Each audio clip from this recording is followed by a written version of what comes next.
Hey friends, welcome back to the Red Report, where we talk about dating, relationships, communication, and self-growth. Today we're going to be talking about a really interesting topic that we all think about but we rarely ever bring up. Why does it feel so difficult creating friends as an adult, and what to do about it? During this episode, we'll cover the 3 pillars of friendship, the science behind it, and give you some key actual insights that you can use to start creating the friendships that you would like starting today.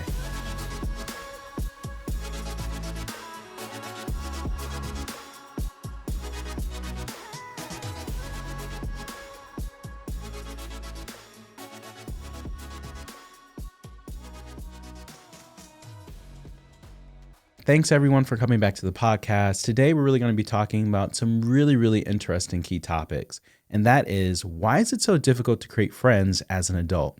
Why does it feel so impossible, and what can you actually do about it?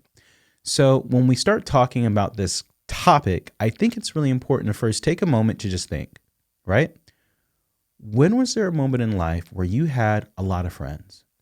Maybe you had a lot of associates, just a moment where creating friends seemed easy. Take a moment to think about it. Was it during college? Was it during a particular job that you had right out of college? Or was it during those early years in adolescence? And so when we think about this topic of adult friendship, there is a time period where friendship is actually quite easier to make.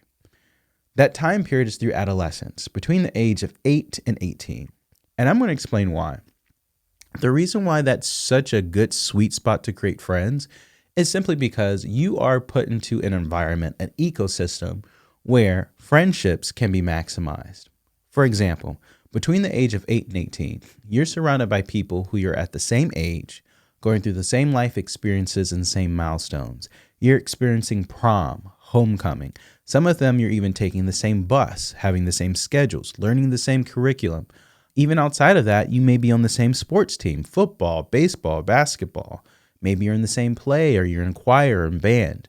What I'm trying to say is that during this time period, it is a rare moment that you are consistently surrounded by people who are the same age as you, going through the same experiences and same life milestones. And you're doing this for years and years and years.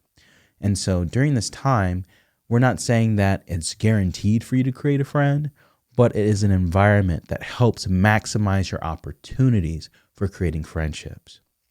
So from transitioning from that early adolescence into college, you still are in a structured environment where you can create friendships, but you have a lot more freedom and you're getting a taste of adulthood, right? And so during this time, you may have gone to a high school where you had, I don't know, maybe 500 people in your class. Some people can be even less, depending on where you live.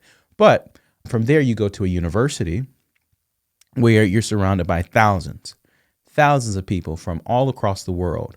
And so you have a lot of opportunities to make as many friends as you would like. In addition to that, you're living on your own and you're in cohorts where you're living with different peers where you can create those connections at free will. Okay? And so when you transition to college, the structure changes a little bit. And so it's not as easy, but it's still easier than when you transition into adulthood.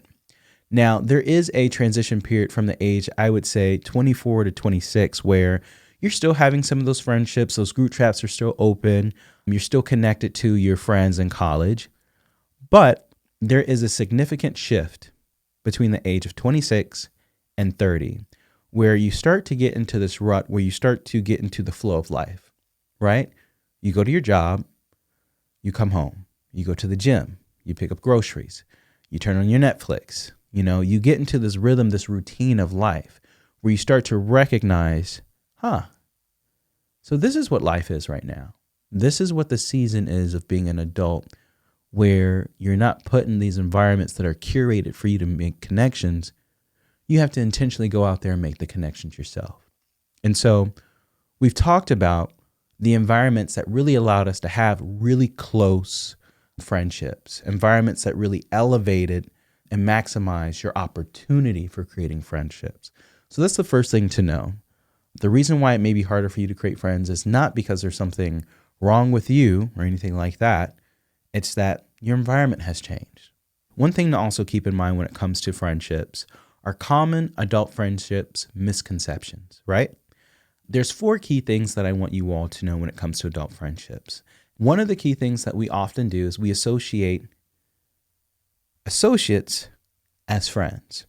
There's a lot of folks that we will meet in our lives, regardless if it's us going to the cafe and we're meeting the same barista every morning or every Sunday. It's the person that helps us out with our groceries. It's the neighbors that you casually see when you're picking up your mail, or when you're out in the streets. It's the people that you see consistently at the bars.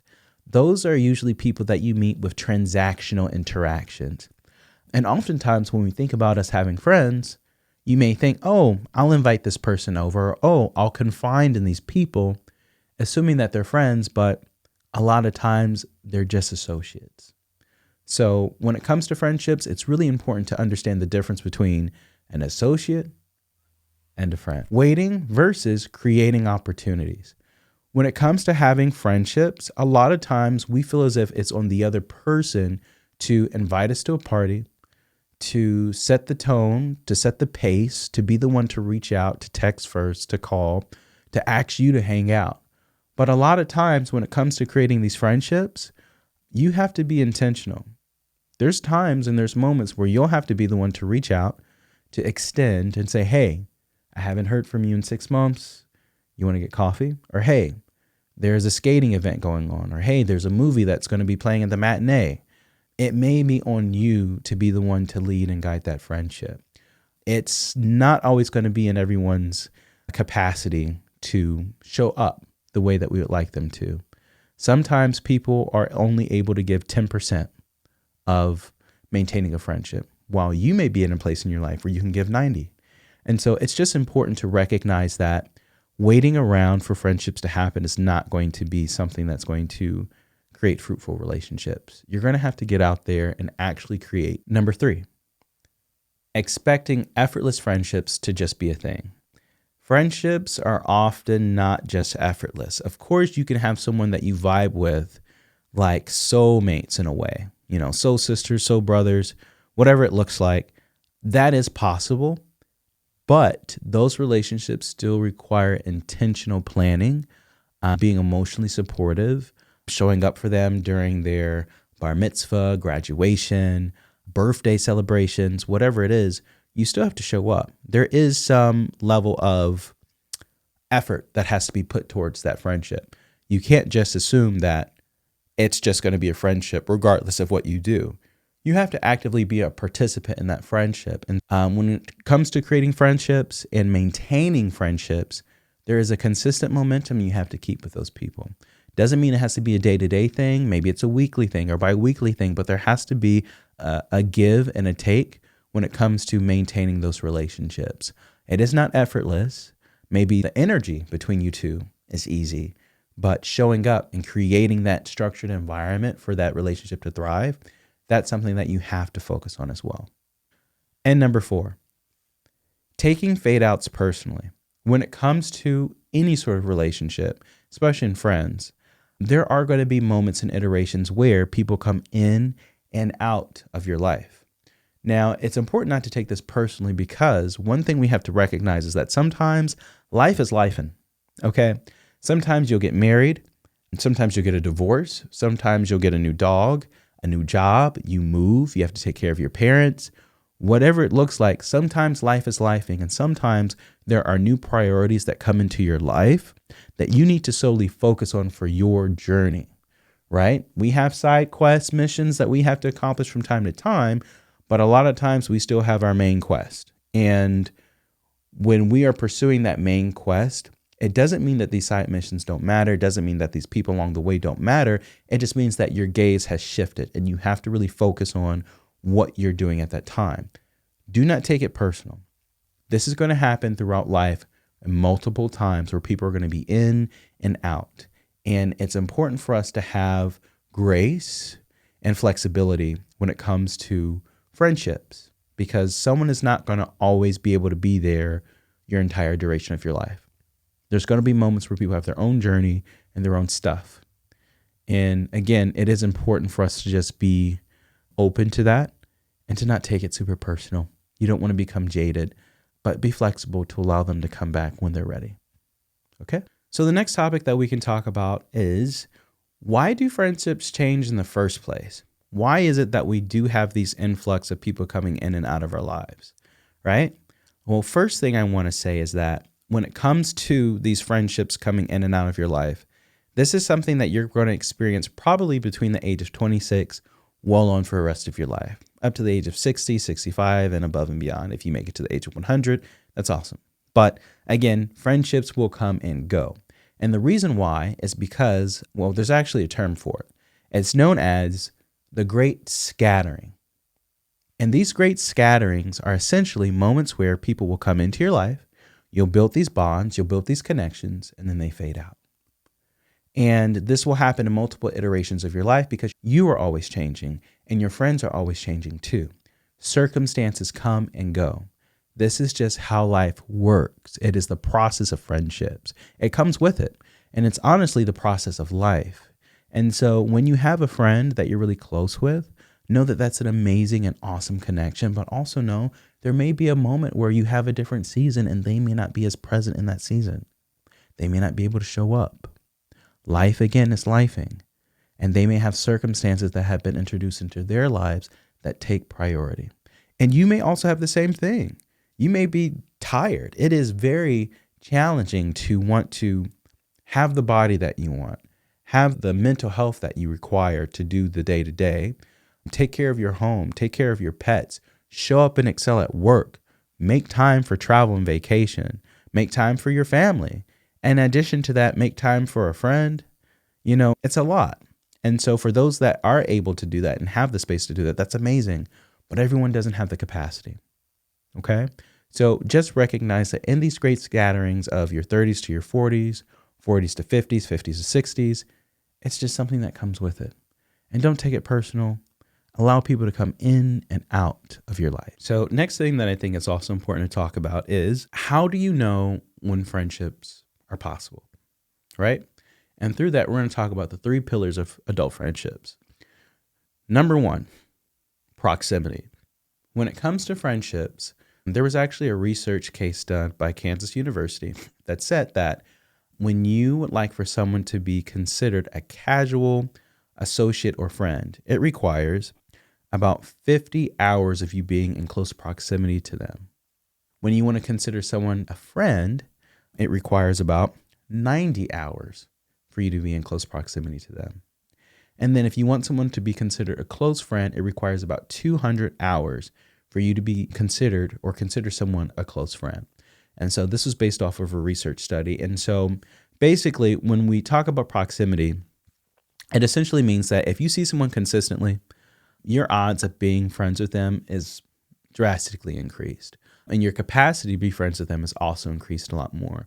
If you have a neighbor that you see every day of the year for about 30 minutes, even if it's just in passing, maybe you all ride the elevator every day, or you get mail every day, or you happen to go to the same cafe every day, it is something that increases or maximizes your capacity to develop a friendship. And so just keep that in mind when you're thinking about creating a friendship. If it's not working out, think about proximity, because proximity is a really key and valid point as to how a friendship might be able to thrive. Okay? So someone might ask, well, you know what? I have folks at work that I see every day. Me and Gail, or me and Tim, we're cubicle buddies. And as much as I see them every day, we're not close friends. And so there's a reason for that. The second piece is timing. And when we say timing, no, we're not talking about the timing on a clock. We're talking about the timing of someone's lives. So you may be sitting next to people at work and seeing them every day. However, their timing of their lives may be drastically different from yours. For example, I may only have to focus on going to work, going to the gym after, and getting groceries, and that's it. I don't have any pets. I don't have any kids. The most that I'm worried about is maybe taking a vacation trip and planning that out, but those are my main concerns. However, I may have a coworker who has just had a newborn. In addition to that, they have 2 other kids, and they have a dog. And so when they're getting off of work, their main priority is picking up their kids from daycare, getting groceries, cooking dinner for their family, taking care of their dog, and then winding down and eating and resting and maybe catching a show before going to bed. And so their priorities are completely different. Some other people have just bought their first home. Some other folks are starting a business. Other folks are taking care of their family. Maybe their parents are ill and they have to go home and make sure that their parents are good or their caregivers. So people are in different stages of their lives. Some people are well in their 50s, that you're working next to a few generations above you. And some folks are a few generations earlier in their lives. And so during this time, it's just important to recognize that people have other things going on in their lives, and they may not, again, have the capacity to have that friendship with you due to the timing of their lives. All right? And so let's say that you're in a scenario where proximity is there, right? You live close to this person. You guys interact a lot. The timing is there, right? So they don't have much going on in their lives, and you don't either. Why are you still not friends? And so now we get to the third one, and that is energy. When we talk about energy, we're really talking about the vibe. Do you all connect, period? Is there synergy and the flow between you two? Are you actually able to be friends? There's a lot of people that have the capacity, the timing, the proximity, but you may not have similar interests. You may not be able to banter and laugh or just sit there in silence and talk about what you did the other night, And so energy and flow and vibes are important when it comes to creating that friendship. But if you have proximity, timing, and energy, then usually that friendship is something that can flourish, or at least you have the capacity to do so. Another fun fact I'll share with you all, based on a New York Post, they have listed that loneliness is an epidemic and that 60% of adults will experience emotional disconnect or loneliness. I think it's important to just recognize there is an epidemic of loneliness. And for those that experience loneliness and emotional disconnect, it can be just as bad as obesity or smoking a cigarette a day. It is tough on your mental health. It is tough on your body. And I believe we are social creatures at best. It can be a struggle for folks that are experiencing mental health and loneliness in a consistent way. And with the way this world is moving in terms of technology, if you are struggling with mental health, if you're struggling with loneliness, know that you're not alone and that it is important to just be intentional if you would like to have those friends. All right. So winding down, one of the key things that I think is going to be really important to talk about when it comes to friendships, what do you do in the moments where you have been close with someone, right? Let's say you had a best friend and you all have been friends for years. You went to college together. They've been your ride or die. And all of a sudden you start to notice they're not texting you as much. They're not reaching out as much. They had a gathering and they didn't invite you. And you feel kind of hurt by it, right? Well, when this happens, there is a theory that I like to bring up that I've talked about before in this podcast. Let them. When people want to have a party and not invite you, let them. When people want to fall in love and move, let them. Let them live their lives. Let them choose to invite you or not. Okay? And in doing so, let yourself decide if that is the type of relationship that you want. Or decide to be the one that calls, to be the one that follows up, to be the one that throws a party. And I know the ego can get involved and it's like, well, they're not just going to not invite me and I'm going to invite them. No way. Like, where's my self-respect? Like, I can see that getting into the minds. But again, if you want to be able to maintain relationships, you may have to be the one to step up. And maybe some people make mistakes. Maybe they forget. Maybe they're, living their lives and things just happen. But it's important for you to not be jaded and don't take it personal and continue to invite them in. Now, with that being said, that does not mean that there aren't going to be relationships where you recognize, this isn't for me. This person is not the person that I once knew, or they've changed, or they're not someone that you want to be friends with. That flow, that energy is just not there anymore. And if that happens, that's okay too. It's okay to walk away. It's okay to decide that this no longer serves me. And when that happens, you're more than welcome and you're more than allowed to have your own party, to fall in love yourself, to make new friends, and to focus on what happiness and joy looks like for you, to create future connections. There's going to be multiple people that don't want to be friends with you, and there's going to be multiple people that you don't want to be friends with either. So take into account that's going to be a thing, and allow yourself to live, to enjoy life, and to have fun. As long as you're viewing life through a lens of happiness and building connections, then you'll always build those connections and have happiness. Hey friends, thanks for tuning into this episode on building relationships and maintaining friendship. For those of you that dove into the conversation, I really appreciate you being here. I think it means that you value connection and friendships and building a sense of community. One thing that we always want to keep in mind is that friendships are always abundant. It's just a matter of being intentional, putting ourselves out there, and maintaining and creating those connections. For those of you that are new to this podcast, please feel free to share this video with someone else. It may just be the spark that they need to reach back out to you. And if someone sent this to you, I think it means that they are thinking about you, and there's also an opportunity to continue to maintain that friendship. For those of you that like conversations like this, feel free to like, subscribe, and click that notification bell. Until then, thank you all so much for joining this podcast, and I'll see you at our next episode. All right. Bye.